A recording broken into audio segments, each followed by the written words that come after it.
अस्सलाम वालेकुम dear students, I am doctor Ejaz Abbasi और आप देख रहे हैं माइस्केप बायोलॉजी। आज के लेक्चर में हम पेनिसिलियम डिस्कस करेंगे। आज के लेक्चर में हम पेनिसिलियम का स्ट्रक्चर, इसकी कैरेक्टरिस्टिक्स, इसकी जो वो रिप्रोडक्शन और इसका लाइफ साइकिल हम डिस्कस करेंगे। पेनिसिलियम एक जो है वो एस्कोमाइसीड से सैक फंजाई से बिलोंग करने वाला एक फंगस है जो कॉस्मोपोलिटन है, पूरी दुनिया में जो है वो पाया जाता है। पेनिसिलियम ब्लू या ग्रीन कलर के मैसेज की फॉर्म में फूड स्टफ के ऊपर, फ्रूट्स, वेजिटेबल्स के ऊपर जो वो ग्रो करता है। अगर आपके घर में कभी ऑरेंजेस पड़े हों और काफ़ी दिनों से पड़े हों तो आप उसमें अगर ऑब्जर्व करें तो कोई एक आध जो है वो ऑरेंज ऐसा होगा जिसके ऊपर ब्लूइश या ग्रीनिश मैस आपको जो वो नज़र आएगा और वो वहाँ से जो है वो थोड़ा सा ख़राब भी हुआ होगा। तो ये बेसिकली जो प्रॉब्लम है ये पेनिसिलियम की वजह से होता है और ये फंगस जो है वो पेनिसिलियम है। अगर आप इसको जो है वो थोड़ा सा हैंडलेट्स की मदद से मैग्नीफाई करके देखें तो आपको एक cluster of thread like structure जो है वो नज़र आएगा और अगर आप उसको फर्दर थोड़ा सा मैग्नीफाई करके देखें तो आपको जो है वो बिल्कुल इस तरह का स्ट्रक्चर जो है वो विजिबल होगा, जिससे आपको ईजिली पता चल जाएगा कि ये पेनिसिलियम है। पेनिसिलियम जो है ये वो फंगस है जिससे पेनिसिलिन डिस्कवर हुआ था 1928 में। अलेक्जेंडर फ्लेमिंग ने सबसे पहली मरतबा जब एंटीबायोटिक जो है वो पेनिसिलिन डिस्कवर किया तो वो पेनिसिलियम से जो डिस्कवर हुआ था। पेनिसिलियम की टेक्सोनॉमिक पोजीशन देखें तो ये जो है वो किंगडम फंजाई है, इसका डिवीजन एस्कोमाइकोटा है, क्लास जो है वो यूरेशियोमाइसीड्स है, ऑर्डर यूरेशियल्स है, फैमिली ट्राइकोकोमेसी है और जीनस जो है वो पेनिसिलियम है। और जो एक बहुत ही कॉमन स्पीशी है पेनिसिलियम क्राइसोजेनम। पेनिसिलियम की हैबिटेट की बात करें तो ये जो कॉस्मोपॉलिटन है, डिस्ट्रीब्यूशन में थ्रू आउट द वर्ल्ड जो है वो ग्रो करता है, एग्जिस्ट करता है। उसके अलावा ये जो पेपर, लेदर, फूड स्टफ और सॉइल के ऊपर भी जो वो ग्रो करता है। सो कोई भी इसको जो सूटेबल सबस्ट्रेट जो मिल जाए तो उसके ऊपर ये ग्रो कर जाता है। इसके स्पोर्स जो है वो ऑल द टाइम एयर के अंदर मौजूद होते हैं और जहाँ कहीं फूड स्टफ या सूटेबल मीडियम इनको नज़र आता है तो वहाँ पे लैंड करके जर्मिनेट करते हैं और जो है वो फंगल माइसीलियम डेवलप कर देते हैं।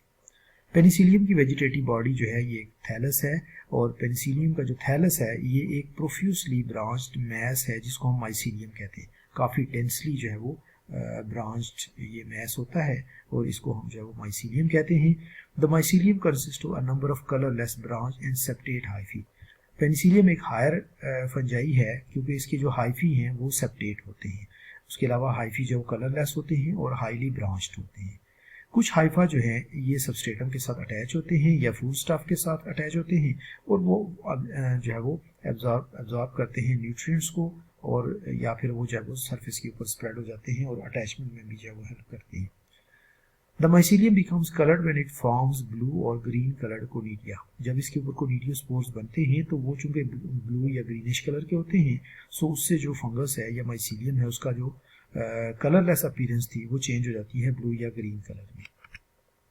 सो ये जो है वो पेनिसिलियम का स्ट्रक्चर है। इस डायग्राम में अगर आप देखें तो जिस कलर की लेबलिंग हुई हुई है उसी कलर का जो है वो स्ट्रक्चर भी आपको नज़र आएगा, तो काफ़ी इजीली जो है वो आप इसको अंडरस्टैंड कर लेंगे। सो अगर हम टॉप से स्टार्ट करें तो ये जो आपको चेन ऑफ स्पोर्स नज़र आ रही है बेसिकली नेकेड स्पोर्स हैं, जिनको हम कहते हैं कोनिडियम। एक सिंगल को हम कहते हैं कोनिडियम और प्लूरल इसका होता है कोनिडिया। सो ये टॉप के ऊपर जो कोनिडिया हैं, इन कोनिडिया के नीचे ये जो बॉटल शेप स्ट्रक्चर्स आपको नजर आ रहे हैं, दीज आर कॉल्ड फियलाइड और स्टेरिगमेटा। सो स्टेरिगमेटा या फियलाइड्स जो है इनके ऊपर इस तरह से चेन लाइक कोनिडिया जो डेवलप होती हैं। अब जबकि ये जो फियलाइड या स्टेरिगमेटा हैं इनके नीचे अगर आप देखें तो ये जो ब्लू कलर की आपको जो पोर्शन नजर आ रहा है this is medulla. So medulla जो है इट बियर्स फियलाइड और स्टेरिगमेटा और स्टेरिगमेटा जो है वो आगे कोनिडियम जो है वो प्रोड्यूस करते हैं। जबकि मेडुला जो है इससे नीचे अगर आप देखें तो ये कोनिडियोफोर है और कोनिडियोफोर सम टाइम ब्रांच्ड होता है, सम टाइम डायरेक्टली कोनिडियोफोर जो है उसके ऊपर मेडुला जो है वो डेवलप हो जाती है। सो ये जो ब्रांचेस हैं ये भी बेसिकली कोनिडियोफोर की ही जो है वो ब्रांचेस हैं, कोनिडियोफोर हाइफा की ब्रांच हैं। सो इनको भी हम बेसिकली कोनिडियोफोर ही कहते हैं। सो नीचे बॉटम के ऊपर कोनिडियोफोर है, उसके ऊपर मेडुला है, उसके ऊपर जो है वो फियलाइड या स्टेरिगमेटा एंड देन टॉप के ऊपर कोनिडिया जो है वो डेवलप होते हैं। जबकि ये नीचे अगर आप देखें तो ये जो हॉरिजॉन्टल मूव करने वाले जो हाइफा हैं these are vegetative hyphae which form the fungal mycelium. So ये जो है वो इसका डिटेल स्ट्रक्चर है। Next is the reproduction in Penicillium. Penicillium जो है ये रिप्रोड्यूस करता है वेजिटेटिव, एसेक्सुअल और सेक्सुअल तीनों मोड से। वेजिटेटिव रिप्रोडक्शन इसके अंदर जो काफ़ी सिंपल फॉर्म है which is represented by fragmentation. Fragmentation क्या है? The hypha of mycelium break up into short fragments which grow and give rise to mycelium again. इस तरह से जो है वो हाईली ब्रांच्ड फॉर्म में, एक क्लस्टर की फॉर्म में इसके वेजिटेटिव हाइफा जो है या माइसीलियम ग्रो करता है, और इसमें से जो है वो सम टाइम कुछ हाइफा जो है ब्रेक अप होके सेपरेट हो जाते हैं, या हाइफल फ्रेगमेंट्स जो है वो इस तरह से सेपरेट हो जाते हैं, और फिर ये जो हाइफल फ्रेगमेंट्स हैं ये अगेन डिवाइड एंड रीडिवाइड करके तो ये दोबारा फिर जो है वो एक नया माइसीलियम डेवलप कर लेते हैं। तो इस तरह से जो है वो फ्रेगमेंटेशन के थ्रू वेजिटेटिव रिप्रोडक्शन जो है वो पेनिसिलियम के अंदर होती है। Next is the asexual reproduction. Asexual reproduction occurs through conidia. इसके अंदर जो है वो जैसे हमने ऑलरेडी जो है वो यहाँ पे डायग्राम में देखा था कि बहुत सारे कोनिडिया इसके ऊपर जो है डेवलप होते हैं। सो कोनिडियोस्पोर्स के थ्रू जो है वो एसेक्सुअल रिप्रोडक्शन होती है। ये जो कोनिडियोस्पोर्स हैं these are produced on conidiophore. Conidiophore hyphae के ऊपर ये डेवलप होते हैं। Each conidiophore is an erect and branch structure like a broom. So broom कहते हैं झाड़ू को। तो एक जो कोनिडियोफोर है और वो एक हाईली ब्रांच स्ट्रक्चर है, वो एक बिल्कुल झाड़ू की तरह जो है वो नजर आता है। कोनिडियोफोर की जो ब्रांचेस हैं उनके ऊपर मेटूला जो है वो डेवलप होते हैं, और मेटूला जो है इनके ऊपर बॉटल शेप स्टेरिगमेटा जो है वो डेवलप होते हैं, और फिर उनकी टिप के ऊपर बहुत सारे जो है वो कोनिडिया डेवलप हो जाते हैं। कोनिडियोफोर के ऊपर मेटूला डेवलप होते हैं, और फिर मेटूला के ऊपर बॉटल शेप स्ट्रक्चर डेवलप होते हैं जिनको हम स्टेरिगमेटा कहते हैं, और फिर स्टेरिगमेटा के ऊपर जो है वो कोनिडिया डेवलप होते हैं। कोनिडिया जो है ये चेन्स की फॉर्म में होते हैं। ये जो पूरा ग्रुप डेवलप होता है जिसमें एक कोनिडियोफोर जो है उसके ऊपर लगा हुआ मेडुला, मेडुला के ऊपर मौजूद स्टेरिगमेटा, और स्टेरिगमेटा के ऊपर मौजूद कोनिडिया जो है, इस पूरे एक जो क्लस्टर है इसको हम कहते हैं पेनिसिलस। सो ये जो है वो अगर आप व्यू देखें तो इसमें ये नीचे वेजिटेटिव हाइफा है जिससे कोनिडियोफोर डेवलप होता है। कोनिडियोफोर जो है इसके ऊपर आगे मेटूला डेवलप होते हैं। ये ग्रीन कलर में आपको 3 मेटूला जो है नज़र आ रहे हैं। फिर हर मेटूला के ऊपर जो है वो 1, 2, 3 या 4 फियलाइड या स्टेरिगमेटा जो है वो डेवलप हो जाते हैं। फिर स्टेरिगमेटा के ऊपर ये जो चेन ऑफ स्पोर्स हैं दीज आर कॉल्ड कोनिडिया। तो ये जो एक ब्रांच है जिसमें मेटूला है, मेटूला के ऊपर जो है वो स्टेरिगमेटा, और स्टेरिगमेटा के ऊपर कोनिडिया, तो ये पूरा जो स्ट्रक्चर है जो रेड लाइन से मार्क हुआ है दिस इज कॉल्ड पेनिसिलस। सो इस तरह से यहाँ पे 1, 2 और ये 3 पेनिसिलस जो है वो इसके ऊपर कोनिडियोफोर के ऊपर डेवलप होते हैं। तो इस तरह से जो है वो कोनिडिया डेवलप होते हैं और इनके थ्रू एसेक्सुअल रिप्रोडक्शन होती है। कोनिडिया का स्ट्रक्चर अगर आप देखें तो कोनिडिया जो है they are very small ovoid और globose uninucleate spore like structures. Conidia basically spore like structures हैं जो कि ओवल या ग्लोबोज शेप होते हैं, साइज में छोटे होते हैं और यूनिन्यूक्लिएट होते हैं और स्पोर लाइक स्ट्रक्चर्स हैं। इनकी जो स्पोर वॉल है वो पिगमेंटेड होती है और वो 2 लेयर से जो मिलकर बनी होती है। स्पोर वॉल जो है ये ब्लू या ग्रीन कलर की होती है जब मैच्योर जो है वो होती है। तो जो इनर लेयर है उसको हम इंटाइन कहते हैं, जबकि आउटर लेयर को हम एक्साइन कहते हैं। और जो आउटर लेयर है ये हाईली ऑर्नामेंटेड होती है, इसके ऊपर मुख्तलिफ तरह की जो कोई लाइनिंग या कोई पैटर्न होता है जो बड़ा खूबसूरत जो है वो देखने में नजर आता है। स्पोर के अंदर अगर हम देखें तो इंटाइन और एक्साइन और इंटाइन के बाद जो है वो नेक्स्ट सेल मेम्ब्रेन होती है जिसके अंदर पूरा साइटोप्लाज्म और ऑर्गेनेलिज जो है वो रैप्ड होते हैं, कवर्ड उसके अंदर जो है वो मौजूद होते हैं। उसके बाद जो है वो ऑयल ग्लोब्यूल्स होते हैं जो कि रिजर्व फूड मटेरियल के तौर पे जो है वो इसके अंदर मौजूद होते हैं। सो ये जो है वो स्ट्रक्चर है कोनिडिया का, और इसमें अगर आप देखें तो ये बाहर की तरफ सबसे आउटर लेयर जो है उसको हम कहते हैं एक्साइन, फिर उससे अंदर सेकंड लेयर जो है उसको हम कहते हैं इंटाइन। ये दोनों मिलकर स्पोर वॉल बनाती हैं। उसके बाद जो तीसरी लेयर है ये सेल मेम्ब्रेन है। So third layer is plasma membrane और सेल मेम्ब्रेन, और उसके अंदर जो है वो एनक्लोज्ड है साइटोप्लाज्म। साइटोप्लाज्म के अंदर सेंटर में न्यूक्लियस मौजूद है।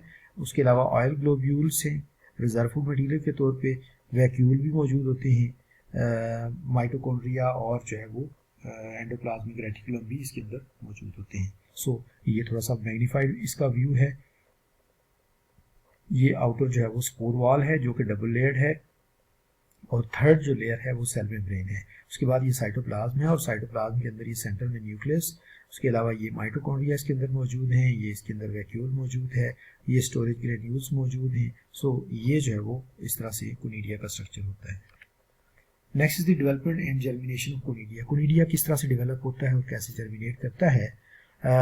हर एक जो स्टेरिगमेटा है वो एक यूनी न्यूक्लिएटेड स्ट्रक्चर होता है और उसका न्यूक्लियस डिवाइड करता है और दो न्यूक्लियाई में कन्वर्ट हो जाता है। फिर एक छोटी सी आउटग्रोथ जो है वो डेवलप होती है स्टेरिगमेटा के ऊपर, और न्यूक्लियस जो डिवाइड हुआ था दो न्यूक्लियाई में कन्वर्ट हुआ था, तो उनमें से एक न्यूक्लियस जो है वो माइग्रेट कर जाता है उस आउटग्रोथ के अंदर। फिर वो जो आउटग्रोथ है वो एक सेप्टम के जरिए या एक क्रॉस वॉल के जरिए जो है वो सेपरेट हो जाती है स्टेरिगमेटा से, और फिर जो है वो उसके अराउंड एक थिक वॉल डेवलप हो जाती है और वो एक कोनिडिया स्पोर में कन्वर्ट हो जाती है। ये प्रोसेस जो है वो काफ़ी मरतबा रिपीट होता है और इस तरह से एक चेन ऑफ कोनिडिया जो है वो डेवलप हो जाती है। शुरू में कोनिडिया जो है ये यूनिन्यूक्लिएटेड होते हैं, लेकिन बाद में इनका न्यूक्लियस डिवाइड करके तो इनको जो है वो मल्टी न्यूक्लिएटेड भी जो है वो समटाइम कन्वर्ट कर देता है। जब कभी कोनिडिया जो है वो रिलीज होने के बाद सूटेबल सबस्ट्रेट के ऊपर फॉल करते हैं तो ये जर्मिनेट करते हैं और दोबारा से जो है वो फंगल वेजिटेटिव हाइफी डेवलप कर देते हैं। Next is oidia formation. Oidia formation क्या है? ये एक यूनिक फीचर है कुछ फंजाई का।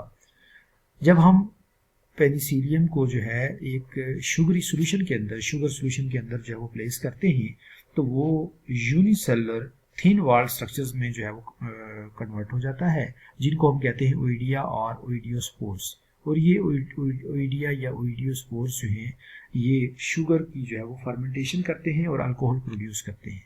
और जब हम इस जो है वो इन ओइडिया को जो है वो शुगर सॉल्यूशन से बाहर निकालते हैं तो ये दोबारा से जो है वो फंगस में फंगल माइसीलियम में कन्वर्ट हो जाते हैं, हाइफा में कन्वर्ट हो जाते हैं। सो ओइडिया क्या है? When penicillium grows in a sugar solution it divides into small uninucleated structures which develop into thin walled spore like structures called oidia और ओइडियोस्पोर्स। सो ये जो है वो thin walled spore like structures हैं और ये यूनिन्यूक्लिएटेड होते हैं और ये तब बनते हैं जब पेनिसिलियम जो है वो शुगर सॉल्यूशन के अंदर प्लेस होता है। सो ओइडिया जो है ये बडिंग के जरिए अपनी तादाद में जब इजाफा करते हैं, इस स्टेज को हम कहते हैं टोरूला स्टेज। ये जो स्टेज जिसमें ओइडिया फार्मेशन होती है जब शुगर सॉल्यूशन के अंदर होता है फंगस, तो इसको हम कहते हैं टोरूला स्टेज। और जो फंगस है इस स्टेज पे वो शुगर की फर्मेंटेशन करता है और उससे जो है वो अल्कोहल प्रोड्यूस करता है। और जब ओइडिया को जो है वो सॉलिड मीडियम के अंदर जब वापस शिफ्ट किया जाए या शुगर सॉल्यूशन से बाहर निकाला जाए तो वो जर्मिनेट करके दोबारा माइसीलियम डेवलप कर देते हैं। Next is the sexual reproduction. Sexual reproduction का एक बहुत ही इंपॉर्टेंट फिनोमेना और एक डिस्टिंक्ट स्ट्रक्चरल जो है वो फीचर है पेनिसिलियम के अंदर। सेक्सुअल रिप्रोडक्शन जो पेनिसिलियम के अंदर होती है ये ओगैमस टाइप होती है। ओगैमस मीन्स कि जो इनके मेल और फीमेल गैमीट्स हैं they are produce in specialised sex organs. Male sex organs जो हैं उनको हम कहते हैं एंथ्रीडिया और फीमेल सेक्स ऑर्गन्स को हम एस्कोगोनिया कहते हैं। ये जो ओगैमस जो है वो टाइप ऑफ रिप्रोडक्शन है ये एक एडवांस फॉर्म है रिप्रोडक्शन की, जिसमें जो है वो दो डिफरेंट सेक्स ऑर्गन्स प्रोड्यूस होते हैं और उनके अंदर जो है वो मेल और फीमेल गैमीट प्रोड्यूस होते हैं। तो यहाँ पे मेल जो सेक्स ऑर्गन है वो एंथ्रीडिया है और जो फीमेल सेक्स ऑर्गन है दे आर कॉल्ड एस्कोगोनिया। सो दोनों टाइप के जो सेक्स ऑर्गन्स हैं ये सेम थैलस के ऊपर प्रोड्यूस होते हैं। पेनिसिलियम जो है ये होमोथैलिक होता है। सो पहले हम बात करेंगे एस्कोगोनियम की कि एस्कोगोनियम कैसे डेवलप होता है। It is a long erect multi nucleate tubular structure curved at the apex. Basically ये जो है वो एक इलोंगेटेड सा मल्टी न्यूक्लिएट स्ट्रक्चर है जो कि अपनी टॉप से जो है वो कर्व होता है। ये आपको सामने जो है वो डायग्राम में पिंक कलर का स्ट्रक्चर जो नजर आ रहा है जो टॉप से कर्व्ड है ये एस्कोगोनिया है। और एस्कोगोनिया कहाँ डेवलप होता है? Develops from a uninucleate septate hyphae as finger like outgrowth. नीचे जो इस तरह से ये एक जो है वो हॉरिजॉन्टली ग्रो करता हुआ हाइफी है जो वेजिटेटिव हाइफी है, इससे एक फीमेल ब्रांच डेवलप होती है ऊपर की तरफ और ये जो आउटग्रोथ या ये जो फीमेल ब्रांच है ये इनलार्ज हो जाती है और ये फिर एस्कोगोनिया में जो कन्वर्ट हो जाती है। The nucleus of ascogonia divide mitotically to form 32 to 64 nuclei. So इसका जो न्यूक्लियस है वो डिवाइड करके 32 या 64 न्यूक्लियाई में जो है वो कन्वर्ट हो जाता है। सो इस तरह से एस्कोगोनियम डेवलप हो जाता है। Next is the antheridium. Antheridium जो है ये एक सिलेंडर एक जो थिन सा स्ट्रक्चर होता है, यूनिन्यूक्लिएट होता है और ये एंथ्रीडियल ब्रांच के ऊपर जो है वो ब्रांच से जो है वो डेवलप होता है। बेसिकली ये जहाँ पे जो है वो एस्कोगोनियम डेवलप होता है, एस्कोगोनियम से जो नेक्स्ट सेल होता है उससे एंथ्रीडियम जो है वो डेवलप होता है और ये जो है वो इलोंगेट होता है तो एक मेल ब्रांच जो है वो डेवलप होती है और मेल ब्रांच की जो टिप है वो जो है वो कट ऑफ हो जाती है एक सेप्टम फॉर्मेशन से। इस तरह से ये एक पार्टीशन डेवलप होती है और इस तरह से एक जो है वो सिंगल यूनिन्यूक्लिएट एंथ्रीडियम डेवलप हो जाता है और ये जो एंथ्रीडियम डेवलप होता है ये फिर कॉयल कर जाता है इस जो है वो एस्कोगोनियम के around. Next is the fertilisation. Fertilisation किस तरह से होती है? ये जो एस्कोगोनियम है ये काफ़ी इलोंगेटेड स्ट्रक्चर होता है और ये टॉप से जो है वो स्लाइटली कर्व्ड होता है। जो एंथ्रीडियम है, एंथ्रीडियम कॉयल करता है एस्कोगोनियम के अराउंड और इसकी जो टिप है, ये लास्ट डायग्राम में अगर आप देखें तो ये जो टिप है ये फ्यूज़ कर जाती है एस्कोगोनियम के साथ और फिर दोनों के दरमियान जो वॉल है ये डिज़ोल्व हो जाती है और जो एंथ्रीडियम के कंटेंट्स है ये ट्रांसफ़र हो जाते हैं एस्कोगोनियम के अंदर। सो इस तरह से जो है वो जब एंथ्रीडियम के कंटेंट्स जो है वो एस्कोगोनियम में एंटर होते हैं तो इस तरह से जो है प्लाज्मोगेमी होती है और प्लाज्मोगेमी के रिजल्ट में एक डाइकैरियोटिक सेल जो है वो इस तरह से डेवलप हो जाता है। फिर ये जो डाइकैरियोटिक सेल डेवलप होता है इसके साथ जो है वो जो न्यूक्लियस है एंथ्रीडियम का वो फर्दर जो है वो डिवाइड हो जाता है और जो दोनों तरह के न्यूक्लियाई हैं वो इस तरह से पेयर्स की फॉर्म में अरेंज हो जाते हैं और हर एक पेयर को हम कहते हैं dikaryon. The antheridial and ascogonial nuclei arrange in pairs and each pair is called dikaryon. तो इस तरह से जो है वो यहाँ से बॉटम से ऊपर जो है वो अगर हम देखें तो ये यहाँ से लेके ऑनवर्ड जो है वो बहुत सारे डाइकैरियोन इस तरह से डेवलप हो जाते हैं। Next is the development of ascus और एस्कोस्पोर्स। प्लाज्मोगेमी के बाद जो है वो सेप्टेशन होती है और उसके रिजल्ट में जो है बाइन्यूक्लिएटेड सेल्स बन जाते हैं। ये आप इस डायग्राम में देख सकते हैं, बहुत सारे जो बाइन्यूक्लिएटेड सेल जो बने हैं उनके बीच में ये जो सेप्टम है और इस तरह से दो दो न्यूक्लियाई वाले सेल्स आपको जो है वो नजर आ रहे हैं। इसके बाद जो है वो जो बाइन्यूक्लिएटेड सेल्स मिडल में मौजूद होते हैं ये जो है ये ग्रो करते हैं और इनसे एस्कोजेनस हाइफा जो है वो डेवलप होना स्टार्ट हो जाते हैं। जो एस्कोजेनस हाइफा है उनके जो टर्मिनल सेल्स हैं ये जो है वो जो एस्कोगोनियम है इसके अराउंड ये जो आपको फिलामेंट्स नज़र आ रहे हैं तो ये बेसिकली एस्कोजेनस हाइफा है और एस्कोजेनस हाइफा जो है इनके जो टर्मिनल सेल्स हैं वो एस्कस मदर सेल्स के तौर पे जो है वो बिहेव करते हैं और वो फिर बाद में जो है वो एस्कस डेवलप करते हैं।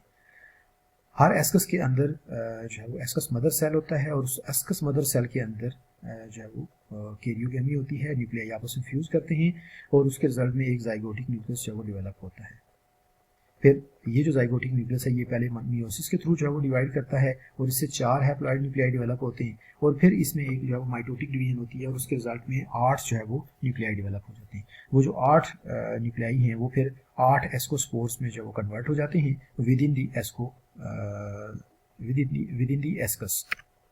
सो ये जो है वो स्ट्रक्चर है, ये एक नीचे वेजिटेटिव हाइफा था, इसके ऊपर ये जो है वो एक फीमेल ब्रांच डेवलप होती है। ये फीमेल ब्रांच जो है वो लेटर ऑन टॉप से जब कर्व हो जाती है तो ये एस्कोगोनियम में कन्वर्ट हो जाती है। इसके साथ जो एडजेसेंट सेल है नेक्स्ट सेल उससे जो है वो मेल ब्रांच डेवलप होती है और मेल ब्रांच जो है इसका टर्मिनल पोर्शन सेपरेट हो जाता है और ये एक यूनिन्यूक्लिएटेड एंथ्रीडियम में कन्वर्ट हो जाता है।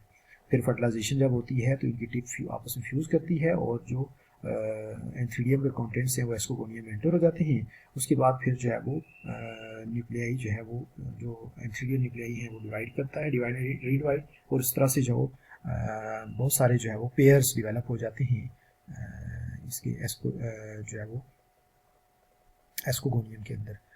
उसके बाद सेप्टम फॉर्मेशन होती है और इस तरह से बाई न्यूक्लिएटेड जो है वो सेल्स डेवलप हो जाते हैं। फिर इनमें से जो मिडल वाले सेल्स हैं वो एस्कोजेनस हाइफा डेवलप करते हैं और एस्कोजेनस हाइफा का जो टर्मिनल सेल होता है वो फिर जो है वो एस्कस डेवलप करता है और उसके अंदर वो 8 एस्कोस्पोर्स जो है वो डेवलप होते हैं। पहली डिवीजन जो है जब उसके जो एस्कस डेवलप होता है तो उसके अंदर जो न्यूक्लियाई हैं वो आपस में फ्यूज़ करते हैं और कैरियोगेमी होती है। कैरियोगेमी के बाद डिप्लॉयड जाइगोटिक न्यूक्लियस बनता है और डिप्लॉयड जाइगोटिक न्यूक्लियस में पहले एक जो है वो मियोटिक डिवीजन होती है और फिर उसके बाद एक जो है वो माइटोटिक डिवीजन। तो इसके रिजल्ट में फिर जो है वो 8 जो है वो न्यूक्लियाई डेवलप होते हैं जो 8 एस्कोस्पोर्स में कन्वर्ट हो जाते हैं। Next is the formation of cleistothecium. जो फ्रूटिंग बॉडी है पेनिसिलियम का, जिसको हम एस्कोकार्प भी कहते हैं, तो एस्कोकार्प जो पेनिसिलियम के अंदर डेवलप होता है that is called cleistothecium. Cleistothecium हम इसको इसलिए कहते हैं क्योंकि ये जो है वो बिल्कुल क्लोज्ड होता है और इसके अंदर कोई ओपनिंग जो है वो नहीं होती, इसलिए हम इसको क्लिस्टोथीसियम कहते हैं। क्लिस्टोथीसियम किस तरह से जो है डेवलप होता है, जब एस्कोगोनियम जो है डेवलप होता है और एस्कोजिनस हाइफा जो है वो डेवलप हो रहे होते हैं, तो इसके साथ साथ जो स्टीराइल हाइफी होते हैं नीचे एस्कोगोनियम की बेस के साथ, वो जो है वो अपवर्ड ग्रो करते हैं और वो सेक्सुअल ऑपरेटर सारा जो है उसको सराउंड कर लेते हैं। और जो हाइफा हैं ये एक इंटरवोवन बिल्कुल आपस में एक दूसरे के साथ जो क्लोजली पैक होके तो एक हॉलो बॉल लाइक स्ट्रक्चर बनाते हैं, जिसको हम कहते हैं क्लिस्टोथीसियम। क्लिस्टोथीसियम की जो आउटर वॉल है जो इंटरवोवन हाइफा से बनी होती है उसको हम पेरिडियम कहते हैं। सो जो एस्कोकार्प है इसकी ग्रोथ जो है वो कंटिन्यू रहती है इवन एस्कोस्पोर्स के मैच्योर होने के बाद भी, और इसमें चूंकि कोई ओपनिंग नहीं होती दैट्स वाई इसको हम क्लिस्टोथीसियम कहते हैं। Dispersal and germination of ascospore. Ascospore किस तरह से डिस्पर्स और जर्मिनेट होते हैं, जो एस्कस की वॉल है क्लिस्टोथीसियम के अंदर जो एस्काई जितने भी डेवलप होते हैं तो उनकी वॉल जो है वो डिजॉल्व हो जाती हैं और एस्कोस्पोर्स क्लिस्टोथीसियम के अंदर फ्रीली जो है वो रिलीज हो जाती हैं और उसके अंदर फ्रीली मौजूद होते हैं। फिर जो क्लिस्टोथीसियम है उसकी वॉल जब डिजॉल्व होती है तो उसमें से जो है वो एस्कोस्पोर्स रिलीज हो जाते हैं जो कि जर्मिनेट करते हैं जेल ट्यूब फॉर्मेशन के थ्रू और नया माइसीलियम जो है वो डेवलप कर देते हैं। So here is the life cycle of Penicillium. इसमें अगर आप देखें तो ये सोमैटिक हाइफा है। सोमैटिक हाइफा जो है ये कोनिडियोफोर और कोनिडिया के थ्रू जो है वो कोनिडियोस्पोर प्रोड्यूस करता है जो जर्मिनेट करके दोबारा सोमैटिक हाइफा डेवलप कर देते हैं। So this is the you can say asexual mode of reproduction. उसके बाद जो सेक्सुअल मोड है उसमें ये जो है वो सेंटर में एस्कोगोनियम डेवलप होता है और इसके अराउंड कॉइल्ड फॉर्म में जो है वो एंथ्रीडिया डेवलप होता है। यहाँ पे जो है वो प्लाज्मोगेमी होती है, कैरियोगेमी होती है और उसके बाद जो है वो जो एस्कोजिनस हाइफा हैं उनके थ्रू जो है वो एस्काई डेवलप होते हैं और उनके अंदर फिर 8 एस्कोस्पोर्स प्रोड्यूस होते हैं हर एक के अंदर। और जो स्टीराइल हाइफी हैं जो यहाँ बेस के ऊपर मौजूद होते हैं दे फॉर्म दी क्लिस्टोथीसियम और क्लिस्टोथीसियम के अंदर फिर ये जो है वो एस्कोस्पोर प्रोड्यूस होते हैं। एस्कोस्पोर जब रिलीज होते हैं तो ये जर्मिनेट करके दोबारा जो है वो सोमैटिक हाइफी डेवलप कर देते हैं। So here is the cleistothecium. Cleistothecium है इसके अंदर बहुत सारे एस्काई हैं, हर एस्काई के अंदर जब अगर आप काउंट करें 2, 4, 6 एंड 8 एस्कोस्पोर्स जो है वो मौजूद होते हैं। So this is all about the structure, characteristics and life cycle of Penicillium. Thank you so much. अल्लाह हाफिज़।